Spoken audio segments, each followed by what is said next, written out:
Indian സ്വാതന്ത്ര്യ സമര ചരിത്രത്തിലെ അവിസ്മരണീയ ഏടാണ് ഇന്ത്യൻ നാവിക കലാപം. ബ്രിട്ടീഷ് സാമ്രാജ്യത്തെ പിടിച്ചുകുലുക്കിയ സമരമായിരുന്നു അത്.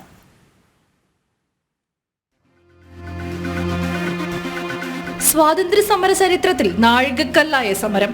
ബ്രിട്ടീഷ് കൊളോണിയൽ ഭരണത്തെ ഇന്ത്യയിൽ നിന്ന് തുടച്ചു നീക്കാൻ കാരണമായതും 1946 ഇന്ത്യൻ നാവിക കലാപമാണ്.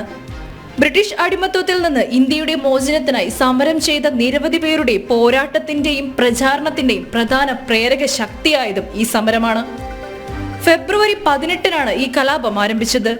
ബോംബെയിലെ HMIS താലോർ കപ്പലിൽ നിന്നുമാണ് കലാപം തുടങ്ങിയത്. ബ്രിട്ടീഷുകാർക്കെതിരെ ഒരു പട്ടാള വിഭാഗം അക്രമത്തിന് മുതിർന്നത് അപൂർവമായിരുന്നു. പക്ഷേ സൈനികരുടെ ആത്മവിശ്വാസവും ദൃഢനിശ്ചയവും ഈ കലാപത്തെ ജനകീയമാക്കി മാറ്റി. ബോംബെയിൽ നിന്നും ആരംഭിച്ച കലാപം കടലലകൾ പോലെ ഇന്ത്യ ഒട്ടാകെ ആഞ്ഞടിച്ചു. പടിഞ്ഞാറ് കറാച്ചി മുതൽ കിഴക്ക് കൽക്കത്തയിലും തെക്ക് മദിരാശിയിലും 20,000-ഓളം സൈനികർ ബ്രിട്ടീഷ് പട്ടാളത്തെ പരസ്യമായി ചോദ്യം ചെയ്തു. ചെറുതും വലുതുമായ കപ്പലുകളിൽ പലയിടത്തുമുള്ള സൈനികർ പ്രതിഷേധത്തിന് എത്തിച്ചേർന്നു. തുടക്കത്തിൽ ഭക്ഷണം, വേതനം, സേവന നിബന്ധനകൾ എന്നിവയെക്കുറിച്ചുള്ള പരാതികളായിരുന്നെങ്കിലും അധികം താമസിയാതെ രാജ്യം മുഴുവനും സ്വാതന്ത്ര്യത്തിന്റെ ആവശ്യവും മുദ്രാവാക്യമായി ഉയർന്നു. പക്ഷേ കലാപത്തിന് മുസ്ലിം ലീഗിന്റെയും കോൺഗ്രസിന്റെയും പിന്തുണ ലഭിച്ചില്ല.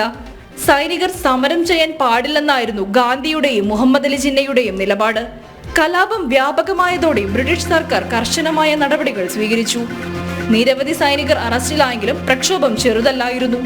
കലാപത്തിന്റെ അവസാനം ബ്രിട്ടീഷുകാർ സൈനികരുടെ പ്രശ്നങ്ങൾ പരിഹരിക്കാമെന്ന് വാഗ്ദാനം ചെയ്തു. ഇന്ത്യൻ സ്വാതന്ത്ര്യ സമര ചരിത്രത്തിൽ ഇന്ത്യൻ നാവിക കലാപം എന്നും മായാതെ നിൽക്കും. ന്യൂസ് ഡെസ്ക്, ജനം.